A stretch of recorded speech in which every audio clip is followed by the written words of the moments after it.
Welcome to the monthly mid-game roundtable wrap-up. It's a working title. Crofty, Hollywood, Silver Centaur, and myself, Run7, put this video together for our alliance, but we hope that everyone in the mid-game finds it useful.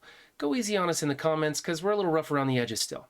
Thanks. The recent ban wave, Crofty, you were saying, basically this was kind of a non-event for anybody. There was only a handful of people that were actually cheating. The big ban of 1,600 people, hey, we want to get rid of those people anyway. How about the 154 people that were not supposed to be banned? Did that freak you out? Did that cause you to stop spending? Did that matter to you? I mean, like I said, I do spend, and you'd never know what's triggered this ban wave, if it's something you've done, if it's something you've bought during this month. So you do think about it, I think. I think you think, whatever happens to my account, and my account's it's 390 days old, but I've spent a good chunk of money. I've not spent the most, but if I lost it, and then what do you do if they say, "Oh no, you've been caught cheating, but you've not cheated"? And then Right. how do you get around it? No way you lose a massive account which you've spent so much time on, you've built up, and then all of a sudden you've got nothing. Yeah, it's a bad one. I think it was a big mistake, but Massive. in the long run, it didn't affect. I mean, it only affected a small percentage of the whole. In the end, really. Right. It's a mobile game, and there's always gonna be people looking to get an advantage on somebody else. I mean, that's just the nature of it. That's any game, isn't it? Really. Pretty much.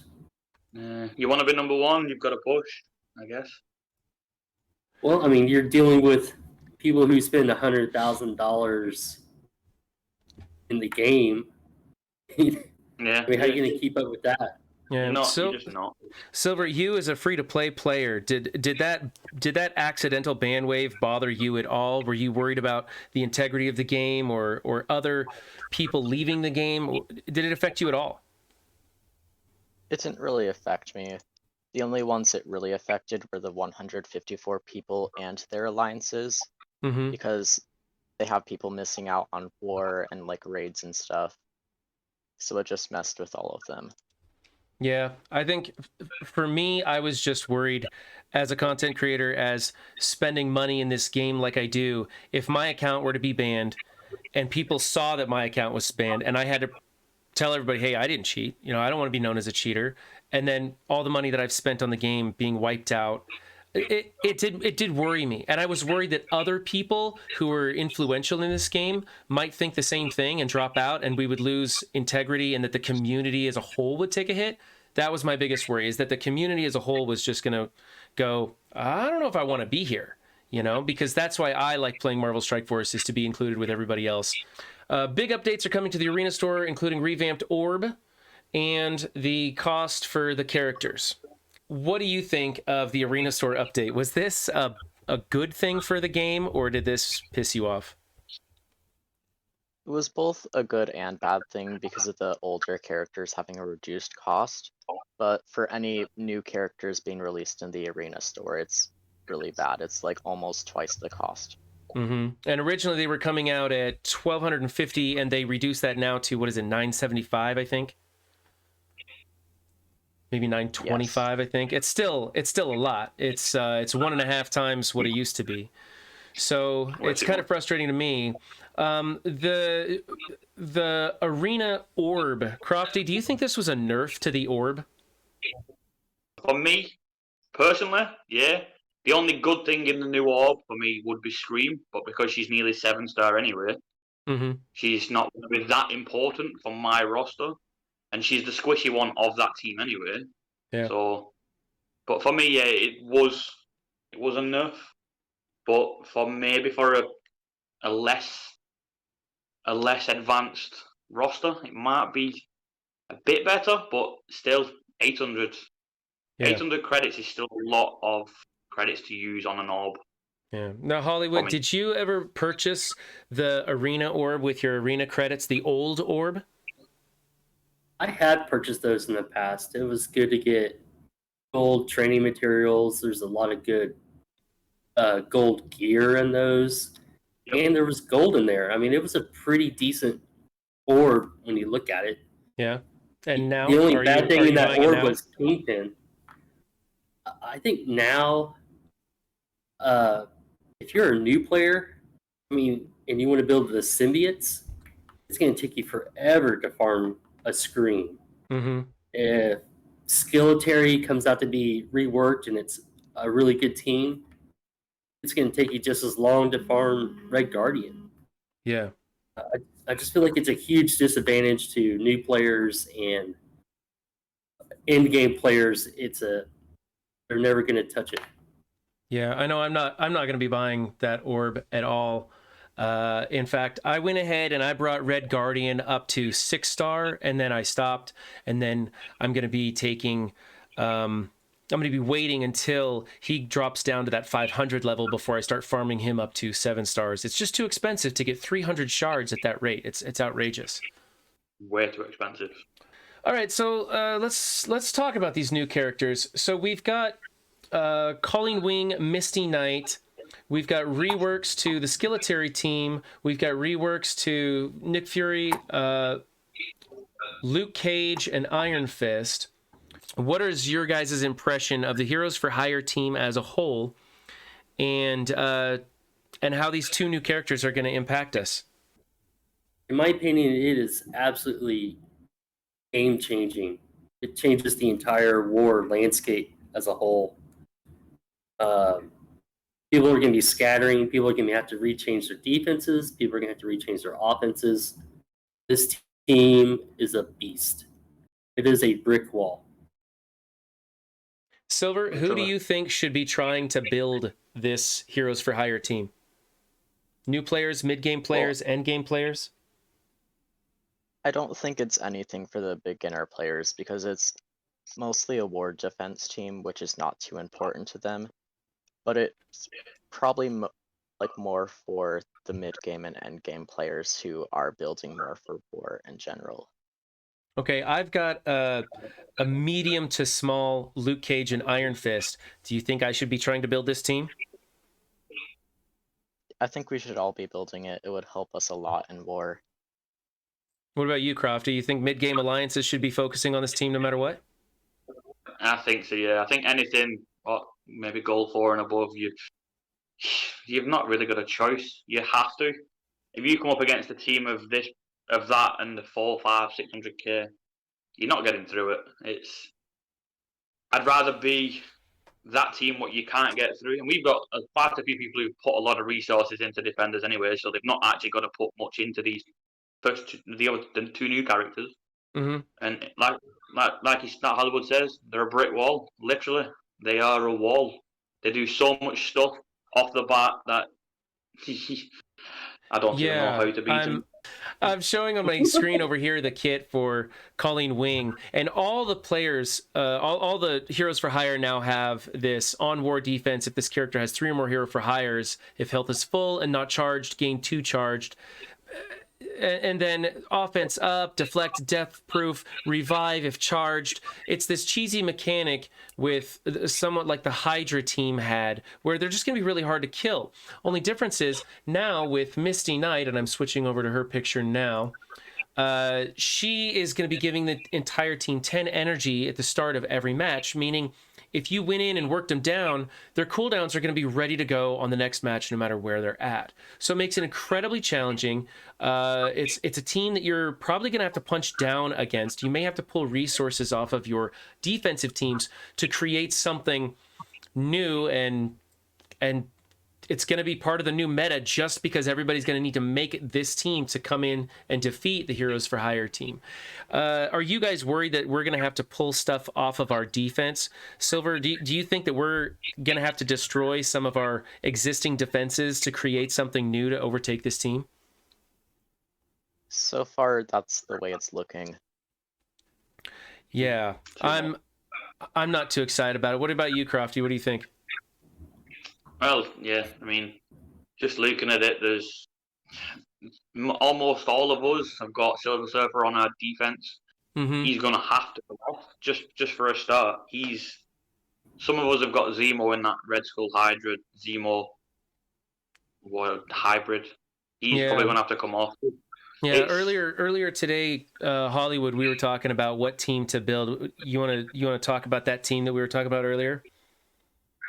Well, I think we're doing a deep dive on the passive and the kits on this team, and I think we just came to the only solution is to outburst them. You're just going to get on top of them so fast that they can't lead you to death. Right. Except they're going to be getting 80% turn meter on spawn from Luke Cage, which we think that might really cause some problems. You won't be able to get those ability blocks out in front with Silver Surfer. I think it's Misty Knight is going to be targeting him with her ultimate right off the bat, which is going to ability block him. Now, he'll be able to ability block right back with his basic because he'll be transferring that back. But you won't be able to lead with his ultimate. I was just going to say, I don't think that's necessarily true. I think Zemo still will be able to get off first. You think? As long as he has Red Skull with him, he'll be able to jump out and maybe land that ability block on Misty Knight. And then, throw a wrench into their whole opening maneuver. Start out. Yeah. Yeah. It's going to take some work. We're going to have to get our hands on the team and find out. What happens if we come across teams? Now, we haven't seen a Doom in War, but I think that's just pure luck. It's any day now. What happens when someone takes these 4, replaces JJ with Doom? Do we not have fun in War anymore? Well, isn't this what makes War fun? Is running into these hybrid build teams that causes you to think outside the box. I mean, that's what makes the game fun, right? It's the challenge to solve these riddles. Yeah, I agree, but I'm worried that there isn't a solution for that one at our level unless we're bringing in Doom also. Crofty, what do you think? There isn't. We need to get hands on with that team on defense and then try different teams. I don't know. Maybe a massive Axeman could take it because you've got the Doom bots and you get them turn meter. Maybe a massive Symbiotes could do something. Probably not. Mm-hmm. But you probably are going to need a mixture of a Doom, maybe a Surfer, a Zemo. You need to get an ability block somewhere and stop that team ticking through, whether that's possible or not. There has to be something. Maybe this says that the next character, what comes out, the next new lot of characters, it stops the speed meter. So there's a kind of a little counter for this team, or do they go hands on and bring out a 5th for this team? Right. Well, we're sure that Scopely is going to sell us a solution for this. Obviously, it's going to happen, and it's going to happen right about the time when the smaller alliances are bringing this team into the fold. Silver, what do you think? Is Kestrel part of the solution to this team? Does she have anything to do with it? I haven't really seen much of her actual performance outside of just reading the kit, so I think we'll have to wait until we actually start facing the team to see what potential counters could be. Yeah. But I definitely think that every alliance that can build this team should build this team. Yep. Absolutely. So what would you say for our alliance then? What's a minimum level people should be building? 250? 300? What? 350. 350. Yeah, we'll see. That's pretty big for some people in our alliance. Yeah. It's not massive. It's not tiny, but it's massive. A lot of us have played long enough to where Defenders was important, a couple years ago. Right. So most of us already have half the team ready to go. Well, yeah. I think trying to get the entire team up to somewhere between level 65 and level 71, gear tier 12, 6664. I mean, if you can get them to level 71, that's great, but that's a lot of gold because I know that there's half of our alliance is bringing up 5 people for this, or four people for the core team, and then throwing in a 5th. And for me, that's kind of the case because my Luke Cage and Iron Fist are relatively small in comparison. I bet mine are worse. 20k and 16k, something along them lines. They're not. Yep, you They've take the not been crown there. So I am, but I'm at a point now where I'm thinking, do I just stop? Because I was bringing me other characters up for Cosmic in DD4. I think now I'm just going to stop trying to get them up there, like level wise, for from 75 to 80. Mm-hmm. And I'm going to put them into Luke Cage and Iron Fist so that they're at 71, G13 maybe. And then when I've got Colleen Knight and Colleen Wing and Misty Knight, I'm just going to spend on them and get them up and running straight away. So I've got that team. And then it's just who's the fifth? Who'd you put as the fifth? Is it dependent on your roster? Or is it Well, and if you're gonna put somebody massive on there as a fifth, it can't be somebody that you're gonna be using to beat the opposition. So, you're not gonna be putting Surfer in there because you need Surfer to help counter this team. Yep. See, this is the problem. I seen this team, Heroes for Hire, and I thought, all right, JJ is going to get a chance here. She's G13 for me because she run me through DD2 back in the day. Mm-hmm. And I was like, oh, she's going to get a bit of use. She's 60, 70k, whatever she is. And she's not even... She's going to have some use in that team, but she's not got the tag. She's not got all the benefits of the Heroes for Hire. So that kind of annoyed me. I won't lie. Well, I think Crofty did touch a subject that we'll probably focus on later here is this team does change what direction Alliance goes. Do you focus heavily on war, or do you stick with the DD4 raid route, get your Dooms, and to build up the Silver Surfer route? Right. Yep. Is Silver Surfer as important? When you look at this team on defense, I think Silver Surfer is very important. Yeah. Paramount. When you see other characters coming out like Kestrel that are on paper so far, I think that they're relatively similar. I would say that Silver Surfer is still far more important, but Kestrel definitely looks incredibly powerful, incredibly good. Do you think that we're going to be seeing more and more characters like this, and that the rush to build your Silver Surfer up is not as big as everybody had presumed? That's a dodgy question, but I mean, I think Silver Surfer is as important as it ever is going to be, because you're going to see a lot of these teams on defense. I mean, Silver Surfer is the solution right now. It's just a matter of getting him enough speed to break them apart. Okay. Kestrel. Who do you think her team's going to be? Silver, do you know who her team's going to be? I haven't really looked around at a kit to see where it fits in yet, so I'm not really sure. It's going to be a while before I get her. Yeah. Crofty, you think she's just plug and play? I think for the moment, from what I've read and what I've seen, I don't think she's just a massive, in Hollywood's words, a hammer. she's just gonna hit them. Her kit is just, I think, is it a special or a ultimate where she applies defense down, and then she attacks them for 600k. It's 600%. It's just a massive hit. Yeah. So all her moves do defense down, all of them, and then her light speed blitz is damage and speed up. Let's see. It's her dimensional assault is going to be when it's all finished, it will be 600% piercing. Clear death proof, apply defense down, hit them for 600% piercing, which is going to be brutal. So that's just a massive number, and it's piercing, so it's ignoring armor as well. Yep. That's gonna on top of defense down. Yep. And clearing all positive effects from that character also. It's like you can't escape it. It's not near enough 1,000%. It's like what the. So how hard should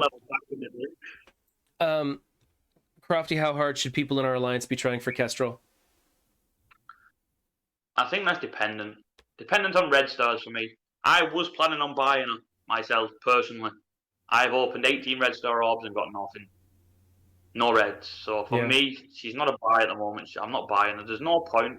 She's not. She's going to do okay, but at her level at Platinum in War, is she really going to make a difference to my offensive team with no red stars? Mm-hmm. That's my thing. If whereas you pull the 6 red star, if you can fill them red stars out, she's going to just destroy people.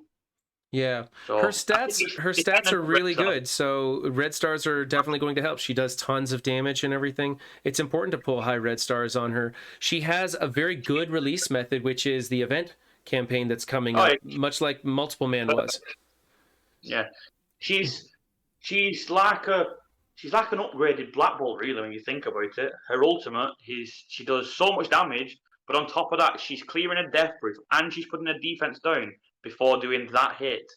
Yeah, she's going to be a free Black Bolt. People are going to have her and they're going to power her up. But yeah. I think Red Star is going to be dependent on her. She's going to be good, but with Red Star, she's just going to be amazing.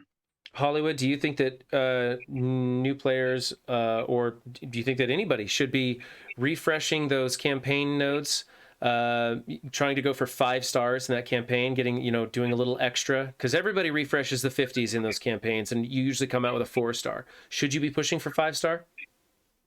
I think without a doubt, you need to go on a limb here and attempt the 5-star route and hope you get lucky in your pools and get a 5. Yeah, She's Silver, that big. Do you agree with that, Silver? Are you going to try that? Yeah, I probably will be.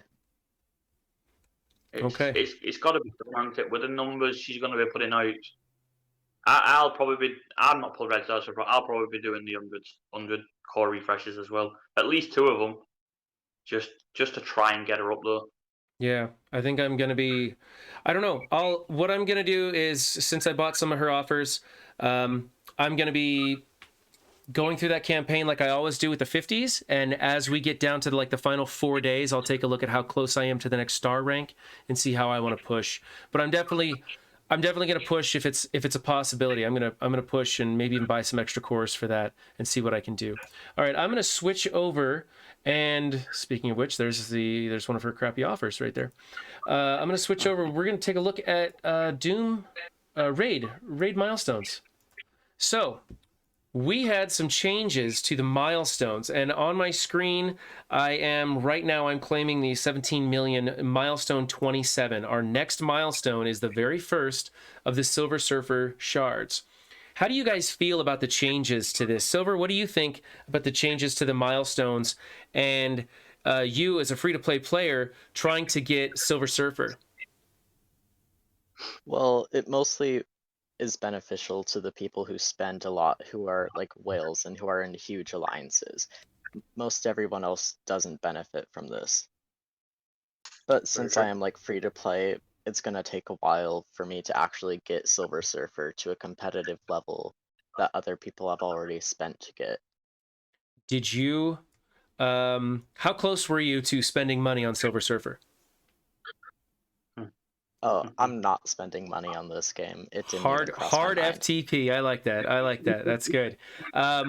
Did you consider maybe changing alliances when you found out that our alliance is only going to be grabbing 2, 4, 6, maybe 8 of these shards every round? No, I'm staying. Good man. Crofty, what do you think about the milestones now? The change to this setup? I think it was pandering to the whales, because most of them are clearing most of them raid milestones anyway. Mm-hmm. The old milestones were just garbage. Let's be serious.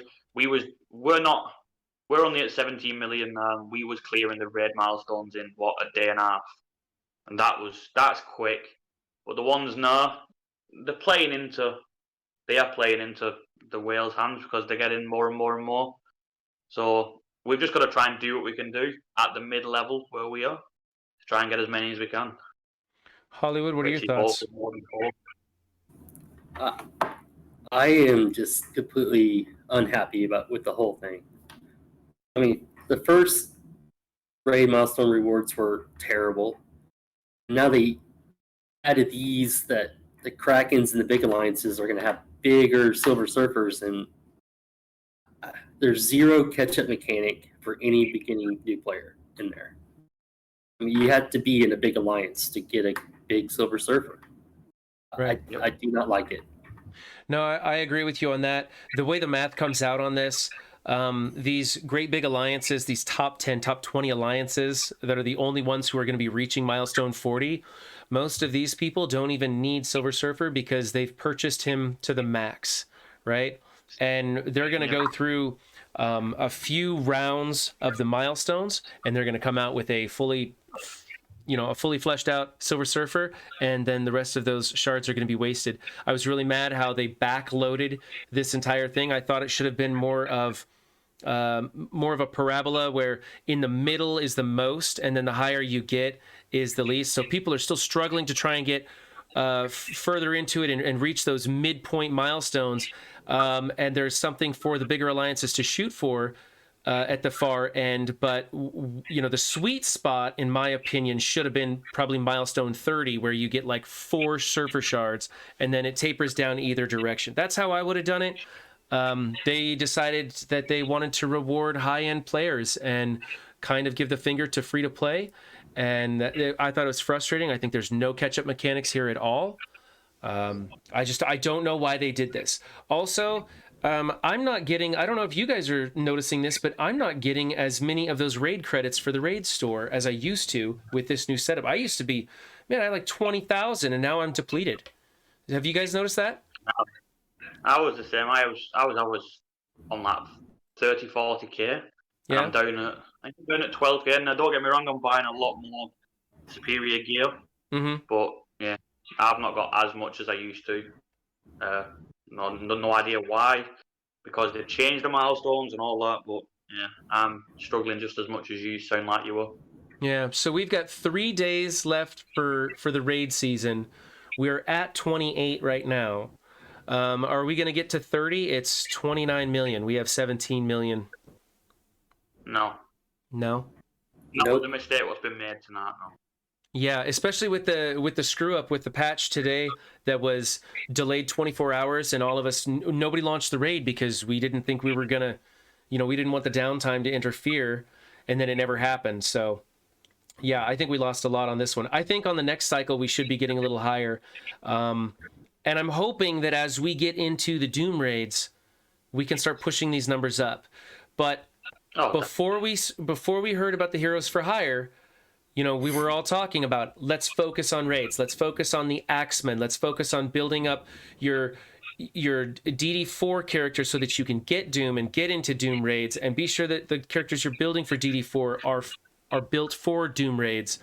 And it was all about Doom raids and getting these milestones. And then Heroes for Hire comes out, and it's like, oh, you got to pause that while we build another team. It's very frustrating. Isn't this what Scorpio do, though? Yeah, I know. And they're in fine form this time. Give you one little bit of thing, and then they throw something else in your face and like, go and build that one instead. So you've got 2, 3 things. I've got so many things I'm working on. DD4, X Factor, and Heroes for Hire. Well, the rumor is the next few teams that they're going to be releasing are all going to be more defensive-minded teams. So there might be another Heroes for Hire team coming soon this year. Right. Is this going to play into that change of war, what they want to do, where they want to add more teams and make wars last longer, or whatever they're doing, add 10 teams into defensive rooms, stopping the full clears? Is this what this is all being now? They really wanted to stop the full clear race, to full clear. They wanted to make it a real thought-out, methodical process where you have to come up with a strategy to attack these Heroes for Hire teams, which they're going to start releasing.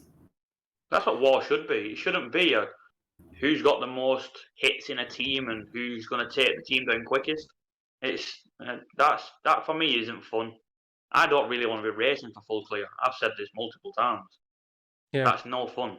Yeah, I don't want to do that either. Something more strategic. I don't know how they could do it, but there must be something that they could do I was hoping that they were going to go for 10 teams in war defense. I was hoping that they would give some room bonuses that were new and different and made us have to strategize even more to a higher degree. I thought that would be fun. But in hindsight, that's the most challenging thing for Scopely to do. The easiest thing is to build some ridiculous revive features into the kits of the new characters and then put them out there where we have to spend money, we have to chase these characters and build these things and slow down our roster progression. It works out on both ends for them. People are going to be spending money, people are going to be stopping what they're doing in progression and trying to build this team, and it's going to be slowing you down in war so you're not getting to that race to full clear. I think that there's going to be a lot of high-end teams that are used to getting full clear and are suddenly going, whoa, we're double and triple tapping all these teams. We're not getting to full clear this time. Yep. Exactly. There's a flip side to that coin, though. Where we are as a mid-game alliance, we might run into more teams than not that decide to focus more on raids and not care to build this team yet. And if we have a few of those, it might give us the advantage. Right. We can only hope, but I think most teams around our war level now, they're going to be looking at it the same as us. If we don't have these teams in as a defense team, we're going to struggle. It's as simple as that. It's a two-headed coin, isn't it? It's which way do you look at it? You've got to take advantage of being able to build that team to not be destroyed quicker. I think for the first time ever, we're looking at a priority on a war defense over building a war offense. It's always been build your offense first. But right now, like, you know, I was recommending to people in our alliance before, I was like, you got to build Shadowlands or X Factor or something to take care of Marauders. You need counters for all these teams. That's what we've got to be working on. And now it's like, stop doing that. Start building your Heroes for Hire team. Who's to say that Scopely's not going to do what they did with Hydra? Red Skull came out, and everyone's like, "Oh no!" Then they released Black Bolt. Yeah. Yeah, he was like 1 month later. I think they're going to give us some sort of tool to take this team down within the next few months. They have to. Well, they already do. I mean, Silver Surfer's that person. He clears the charges and the buffs and puts ability block. Yeah, it's true. But it's getting it off. It's a weird one. Until we play that team, we play against that team at different levels. We'll not know the exact sciences. Doesn't Kestrel have a feature where they can't be revived? Characters killed by this attack cannot be revived. So I think Kestrel is part of this solution. She could be, yeah, but this is what I mean. She's got to have a decent power level to be able to take them down, I think. Right. But she's definitely good, bro. Definitely. Yeah. And then the thing is that I think there's going to be greater access to the Heroes for Hire team than there is to high-powered Kestrels to take care of those teams. So you're still going to be pulling resources off of your other defenses from other places in your roster that maybe we didn't before. I'm very curious to find out what the community decides to build in order to handle this team. But one thing is, I think we can all agree, I think the way to go is to build the Heroes for Hire team as soon as possible. Yep. Try and get as many as you can into your defensive helicarrier. Well, that's going to be up to how they release these characters when we know what they're going to do. That's true. I think you're going to have to, we're going to see who builds this team first in our alliance and then maybe put them in the biggest room and see how people deal against them as a team. See the guy with the 7 next to his name? Probably be the first one. I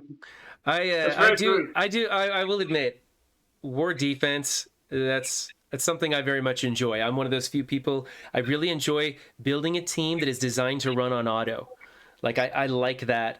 I think it's interesting to try and craft some of these defenses that trip people up. It's, you know, that's why on stream I'm doing roster roasts for the war defenses. It's fun for me. I like it. So I'm kind of excited about this team. I wish that their features weren't so cheesy. I wish that they just had good kits.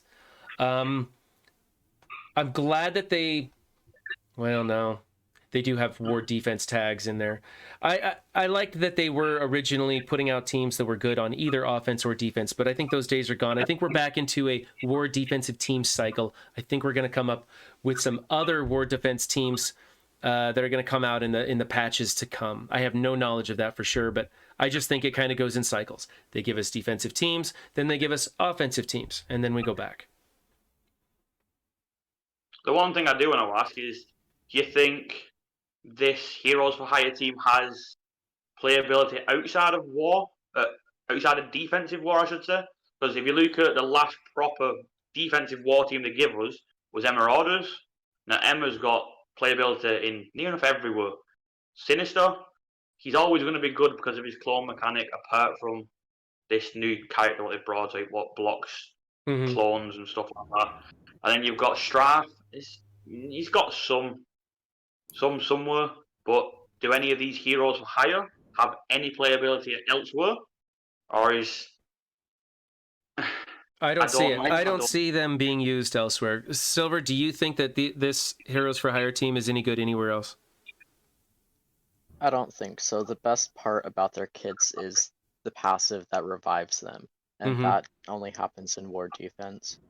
And that alone makes them so important that you got to go after them. Even though they're only good in one place in the entire game, you still have to go after them now. I think they're good somewhere else. I think we're overlooking the Doom raids on the skill nodes. I think Wing, Kestrel, they both have the skill tag. Right. I think they're going to be really good in those skill nodes. And that's Kestrel's going to be good anywhere, but you think Colleen Wing's going to be good in the Doom raid nodes?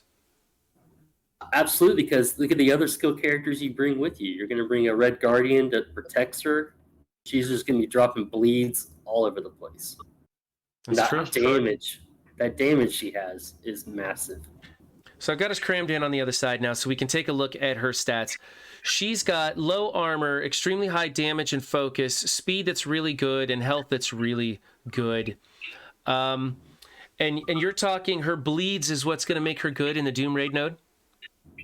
She has low cooldowns, and she's just going to be putting out so much damage, and that's what the skill team was lacking in those Doom raids. They didn't have anybody who could put out enough damage, and that's what the community was struggling with.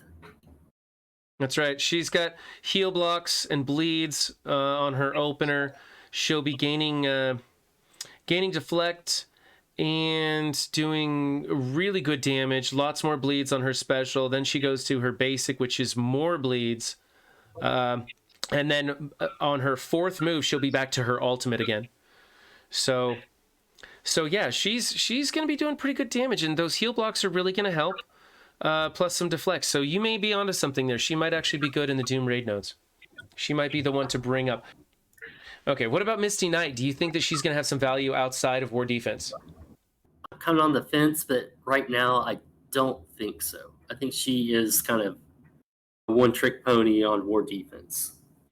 She's slow, and there's a lot of other better tech options. I mean, you're going to have Doom and everything else on those tech nodes. So, however, she's still got ability block and disrupted. Her special with heal block, ability block, stun, some more heal block for the chain characters. Defense down on her basic. These are things that might be useful in Arena or even RTA, although her speed's going to be killing her there in RTA. But those are some powerful moves. You think so? They're powerful, but speed is king right now in Arena. Yeah. Big time. Big time. Silver, what do you think about Misty Knight? I think she's only a war defense character. There's just better options overall. So, Crofty, I want to talk to you about recruiting and how that's going right now, because with the raid milestones being moved around, a lot of people are looking for alliances that can hit those Silver Surfer shards. Are you finding it, because you're our primary recruiter here and do most of the heavy lifting in that department, are you finding it easier or harder right now to get more recruits? I do a lot of talking in global, so for me it's been easier the last couple of days because I've dropped on a couple of people who wanted to push themselves more, and they was trying to build up old alliances, but they weren't getting anywhere. So we've kind of slotted into, we've got a friendly group, we've got a group that want to push, everyone's active, and the people who are not active, they've been kicked. We've given them plenty of warning, but some of the people in global, you can see them asking for, we want to push for for Silver Surfer nodes, and we want to get more shards. And then the 3 million TCP, 4 million TCP, they're not massive. They're not going to get to that stage yet. It's affecting some of the landscape, but I think the shards are way too high anyway. There should be some shards lower down, and it should be spread out more even. Not, you've got to be in a massive alliance to get to this point, and then recruiting is made so much harder because people will want to leave. We've been quite lucky that we've got a really good group of people who've been together. Our core now have been together for a year, so people don't want to leave because we've got like a friendly family relationship. We all chat. We chat every day, all day. But do you think recruitment could be harder elsewhere? Do you think I've kind of got a little bit of a theory? Do you think that a lot of alliances broke up recently because of the change of milestones, and that's why it's so easy to pick up some of the leftovers from some of these alliances, and that it'll dry up in the future? Or do you think that it's just going to be this? You're just going to jump in global. You'll be able to find people once in a while. I think it could be, but because I've got so many contacts in global. I'm in 4 or 5 different alliances Discords as friends. So I have people who message me to join us, and have we got room now, or if I grow a little bit more, can you get me in, and stuff like that. And it's easier at the moment for me because I have so many people contacting me. Like, I have 2 people currently waiting to join us if we need them. So it is and it's not. It's a bit of a different one. I don't know if they broke up because of Surfer Milestones, or if it's because the alliance is just not doing what they want them to do, which helps. Hollywood, how important do you think those, when we go out recruiting, do you think that a lot of people are looking at us saying, hey, they're getting into the Silver Surfer Milestones, I want to be in that alliance? Or do you just think that they're just looking for some other kind of coordination, communication? What are the features of an alliance that people are looking for? I think the first thing people look to is, this is a place where I feel comfortable with everybody else. Everybody's talking and having like camaraderie kind of thing. And they want an alliance that's really active. And that's what people are looking for. Silver, I'm curious. Do you think that we are active enough, or do you think we should be doing other things as an alliance to become better? Well, I think at this point it doesn't really have to do with activity, but it's more of, can we do this content? Like Doom raids. We don't really have rosters available that can allow us to reach higher into the milestones, which is why we were like trying to build for raids. But now with like Heroes for Hire, that's going to be a split decision on whether or not we want to push. Yeah, I agree. that's definitely true. So true. What do you think is the most important game mode right now to be winning in? For me personally, for my roster, it's got to be War, because I'm trying to pick up them G15 uniques, which I'm getting from either my gold store or my War store. That's just me personally. So I have to be pushing, and it's got to be War for me.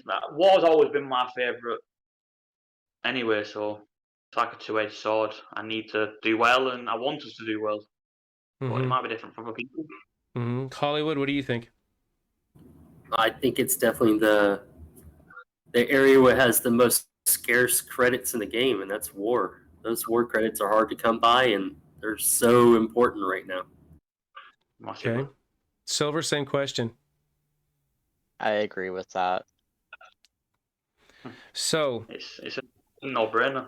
So we want Silver Surfer Milestones we're trying to do better in raid, but ultimately we want to kick ass in war, and that's why when they put out the shiny new toy, we drop everything and we go running for it, don't we?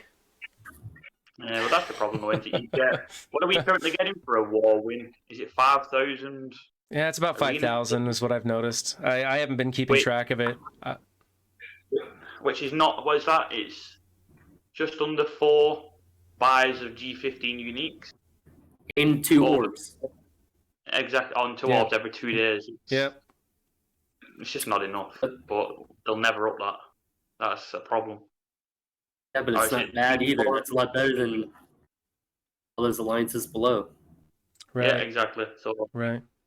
And you know, with the way that the ranking system is going, I've noticed that some other teams are starting to come back to shelling again.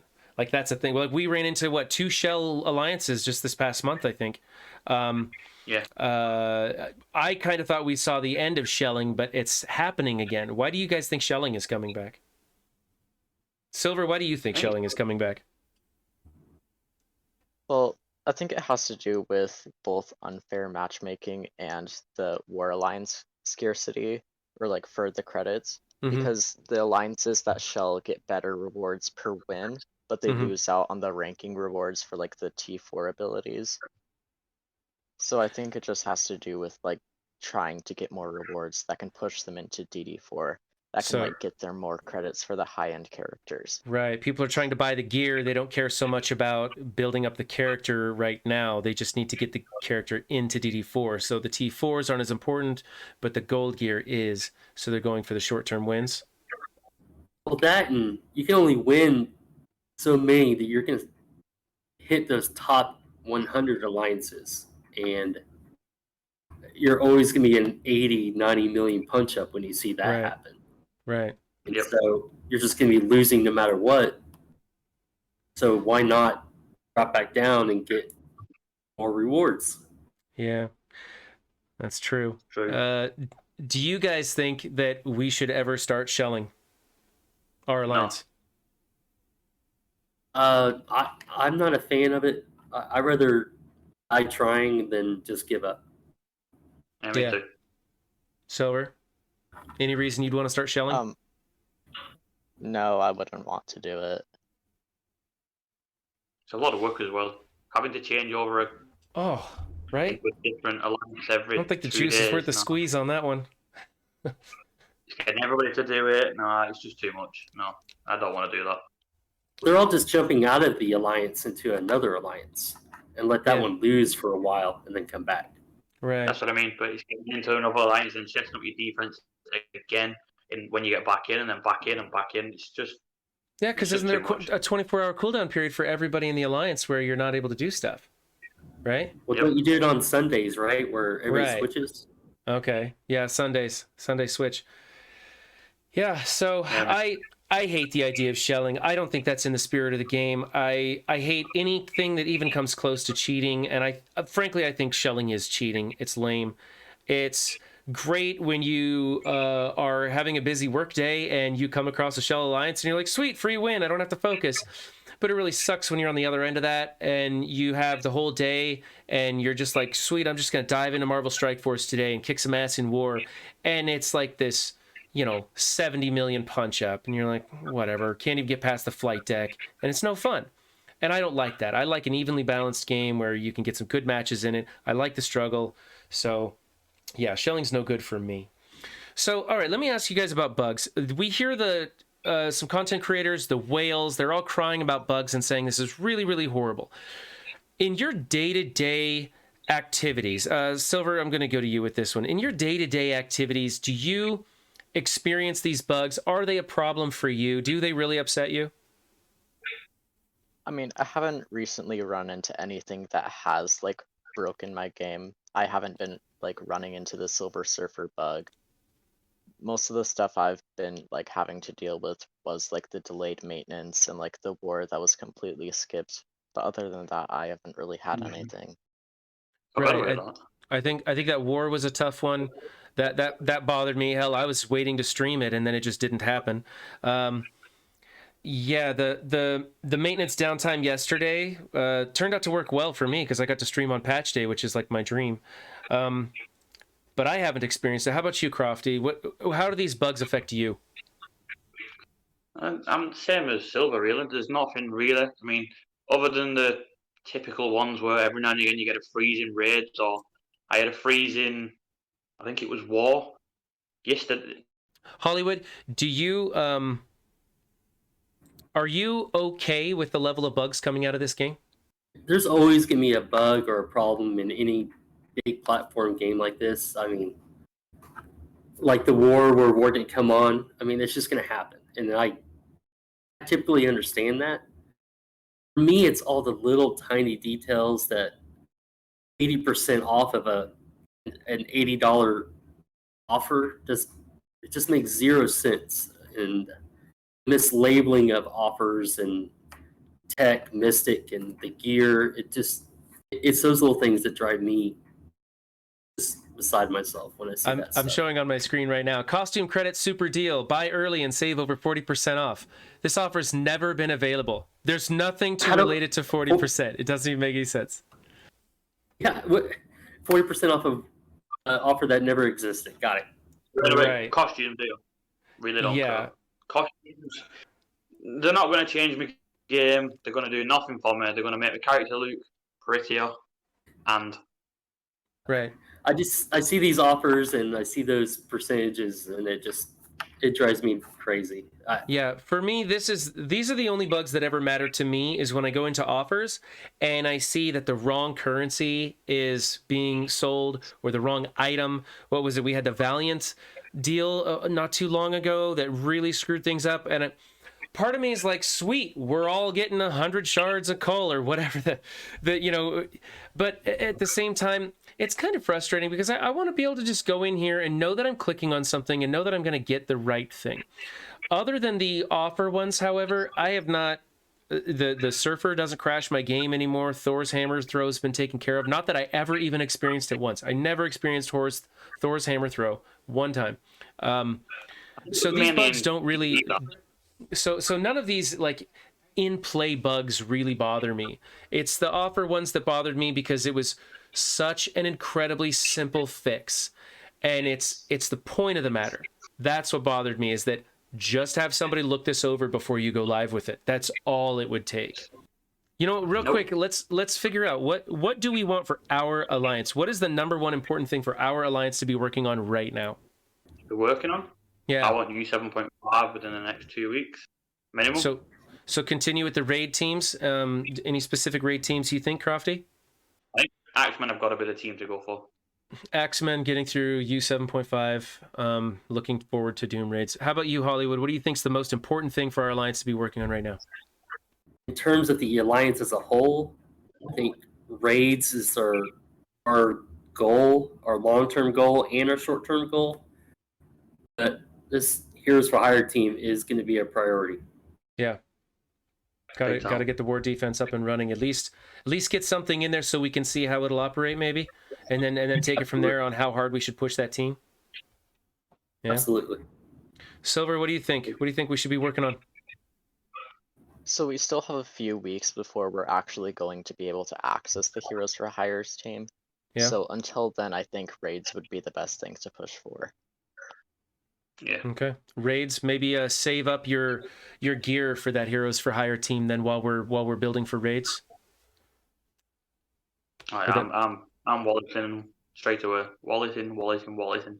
Yeah, you're gonna wallet. I have to. Both of them, maybe even both offers. For both of them. Okay. We'll see. All right, guys. Well, thank you for joining me today and coming up with this roundtable. I hope this is something that we can get together and work on some more. We hope you enjoyed this month's episode of the Roundtable. For more videos, be sure to like and subscribe, and you can follow us on Twitch Thursdays 9 to noon Pacific. Thanks. And remember, everybody, don't just have a good game, be good to each other too. Bye.